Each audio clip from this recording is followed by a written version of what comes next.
Assalamualaikum warahmatullahi wabarakatuh. Mari kita dukung dakwah digital Masjid Iqomah UIN Sunan Gunung Jati Bandung dengan cara klik subscribe, like, and comment. Atas dukungannya kami ucapkan terima kasih. Wassalamualaikum warahmatullahi wabarakatuh. Bismillahirrahmanirrahim. Assalamualaikum warahmatullahi wabarakatuh. Alhamdulillah. Alhamdulillahilladzi hadana li hadza wa ma kunna linahtadiya laula an hadanallah. Asyhadu an la ilaha illallah wahdahu la syarikalah wa asyhadu anna Muhammadan abduhu wa rasuluh. Allahumma shalli wa sallim wa barik ala hadzal nabiyil karim sayyidina wa maulana Muhammadin wa ala alihi wa ashabihi wat tabi'ina ila yaumiddin. Jamaah sholat zuhur Masjid Iqomah Kampus UIN Sunan Gunung Jati Bandung yang dimuliakan Allah Subhanahu wa Ta'ala. Kita tentu bersyukur karena Allah masih memberikan kita umur, kesempatan, usia. Selanjutnya sholawat dan salam tentu kita sampaikan, haturkan untuk baginda Nabi Muhammad SAW, keluarganya, para sahabatnya, dan para pengikutnya hingga akhir zaman. Jamaah sekalian, semua manusia pasti ingin mendapatkan kesuksesan dalam hidupnya. Siapapun, orang Islam, orang non-Muslim, orang siapa saja, pasti ingin sukses. Dan pada umumnya manusia menganggap sukses adalah diukur secara material, yang hartanya banyak, yang pangkatnya tinggi, yang istrinya banyak, yang macam-macam banyak. Kalau kita mau menengok bimbingan sukses dari Al-Quran, ternyata sederhana, meskipun berat lakonannya, gampang diucapkan tapi berat sangganya. Tapi paling tidak kita mesti tahu konsepnya apa. Dalam surat Ali Imran 185 Allah berfirman, A'udzubillahi minasyaitonirrajim. Bismillahirrahmanirrahim. Faman zuhziha 'anin nar wa udkhilal jannah faqad faz. Itu konsep sukses menurut ayat ini. Sederhana sekali. Hanya satu kalimat. Faman zuhziha 'anin nar wa udkhilal jannah faqad faz. Artinya kurang lebih, barang siapa yang dihindarkan dari neraka dan dimasukkan ke dalam surga, maka sungguh dia telah sukses, telah menang, telah berhasil. Ini ayat ini tentu global. Jadi iya, memang itu secara global begitu. Maka kita perlu penjelasan rincinya. Biasanya penjelasan Al-Quran ini bisa kita cari lewat hadis, lewat sabda Nabi. Ternyata ada dua hadis yang terpisah, yang diriwayatkan oleh beberapa imam hadis. Untuk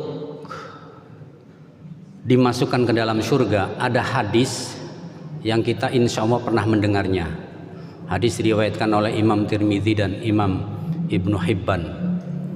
Ini hadis ini seringlah insya Allah, apalagi di bulan Ramadan, yang dikatakan begini, al jannatu mushtaqotun ila arba'ati nafarin, bahwa surga itu merindukan. Mushtaqoh itu artinya isim fa'il ya, dari syaqo yashuku syauq. Syauq itu kan artinya kerinduan.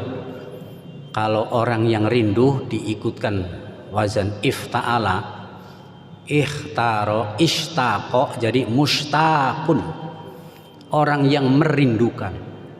Jadi surga itu, karena surga dipandang mu'annas, jadi mushtaqotun, surga itu merindukan, atau sesuatu yang merindukan kepada 4 golongan. Yang pertama, saya cepat saja karena ini kayaknya sudah sering dengar, adalah talil Quran, orang yang rajin membaca Quran. Ya, di sini talil Quran, membaca Quran. Yang kedua, hafizil lisan, orang yang menjaga lisan. Lisannya dijaga, tidak sembarangan ngomong. Karena ternyata anggota badan yang paling banyak memasukkan manusia ke dalam neraka itu ternyata nomor 1 lisan. Yang kedua baru kelamin. Jadi lisan itu paling banyak menjerumuskan manusia ke dalam neraka. Ya, makanya di sini agar dirindukan oleh surga kita harus mampu hafizil lisan. Yang ketiga mut'imil ji'an, orang yang memberi makan orang-orang lapar. Ya katakan kalau sekarang kasih takjil, kan kalau orang puasa kan pasti lapar ya, kita kasih takjil. Yang keempat shaimina fi syahri Ramadan, orang-orang yang saum di bulan Ramadan. Jadi kita puasa di bulan Ramadan ini kalau kita paham, woi seneng tuh, karena dirindukan oleh surga. 4 ini yang dirindukan surga. Jadi kalau kita dirindukan oleh surga, insya Allah akan dimasukkan ke dalam surga. Faman zuhziha anin nar wa udkhilal jannah, gitu. Jadi ayat ini dijelaskan oleh hadis yang ini tadi. Dan yang paling asik itu ternyata kata-katanya murwakanti. Murwakanti itu ujungnya sama kayak qul huwallahu ahad Allahu samad lam yalid walam yulad walam yakul lahu. Itu murwakanti. Ini pun murwakanti n akhirnya. Talil Quran, hafizil lisan, mut'imil ji'an, shaimina fi syahri Ramadan. Ya, gampang jadi itu. Diingat-ingat itu agar dirindukan oleh surga. Kemudian bagaimana agar kita diselamatkan dari neraka? Ini dijelaskan oleh hadis juga. Riwayat Tirmidzi juga cuman bareng sama Abu Daud. Beliau mengatakan begini, bersabda kepada para sahabat, "Ala ukhbirukum biman tuharramu alaihin nar?" Artinya kurang lebih, wahai para sahabatku, maukah aku tunjukkan kepada kalian, aku kabarkan kepada kalian orang yang diharamkan masuk neraka. Man tuharramu alaihin nar. Maukah kalian aku jelaskan, aku kabarkan orang yang diharamkan masuk neraka? Para sahabat menjawab, qalu bala ya Rasulullah, tentu ya Rasulullah. Maka Rasulullah menjawab, ala kulli 1, ada 4 itu ya, ada 4 tadi. 1 hayyinin, layyinin, qaribin, sahlin. Ini pun lagi-lagi murwakanti lagi. Memang sabda Rasul pun indah, kalimatnya tuh indah. Ini 4, mudah-mudahan kita bisa menjadi orang yang diharamkan masuk neraka. Ini 4, ingat-ingat. Saya selalu kalau ada kesempatan mengingat-ingat ini. Pertama hayyinin. Hayyin, seorang yang hayyin akan dihindarkan dari neraka. Apa itu hayyin?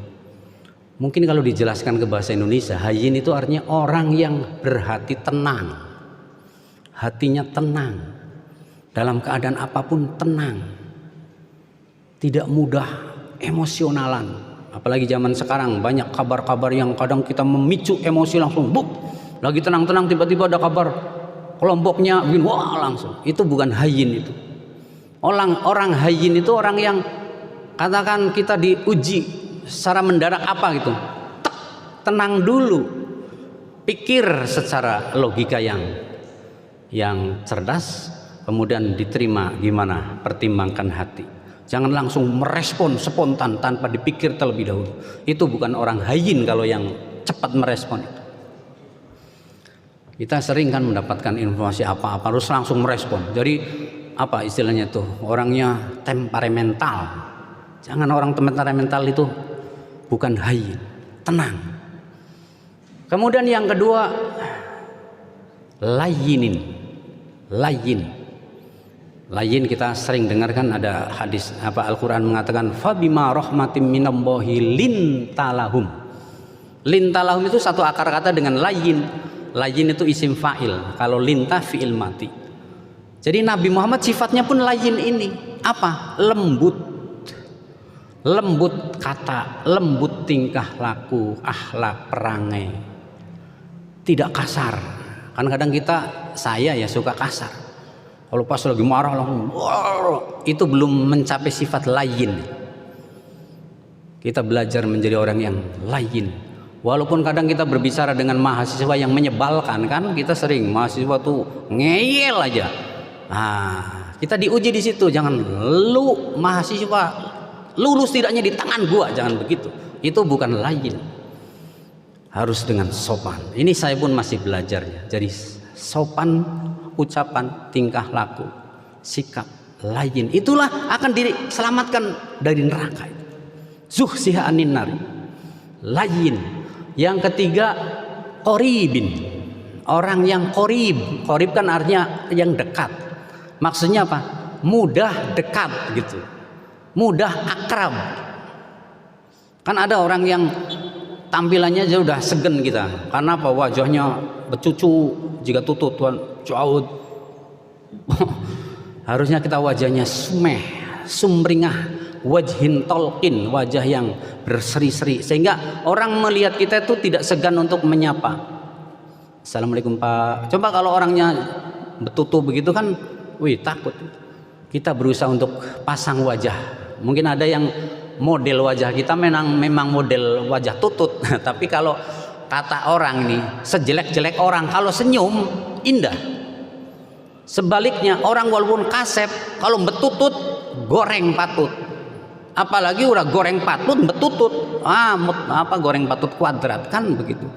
Jadi kita insya Allah walaupun keadaan kita wajah kayak apa, pas-pasan, kalau kita senyum itu akan enak. Itu qoribin, sehingga ramah, mudah akrab.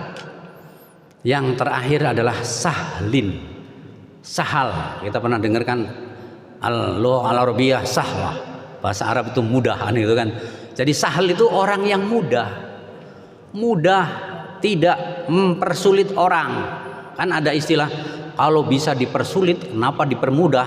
Nah ini orang bukan calon diselamatkan. Kalau bisa dipersulit kenapa dipermudah? Padahal kita harusnya mempermudah. Meskipun dengan syarat-syarat tertentu, bukan berarti mempermudah itu segalanya dimudahkan. Nanti juga enggak mendidik begitu. Jadi istilahnya kita ini setiap ada masalah kita selalu berusaha untuk mencari solusinya, bukan mencari bulatnya begitu. Jadi berusaha untuk mencari solusi. Ini 4 orang yang akan diselamatkan dari neraka. Pertama hayyin, kedua layin, ketiga qoribin, keempat sahlin. Mudah-mudahan saya juga bisa mengamalkan dan jamaah sekalian juga sama. Barakallahu li wa lakum wa muwaffiq. Wassalamualaikum warahmatullahi wabarakatuh.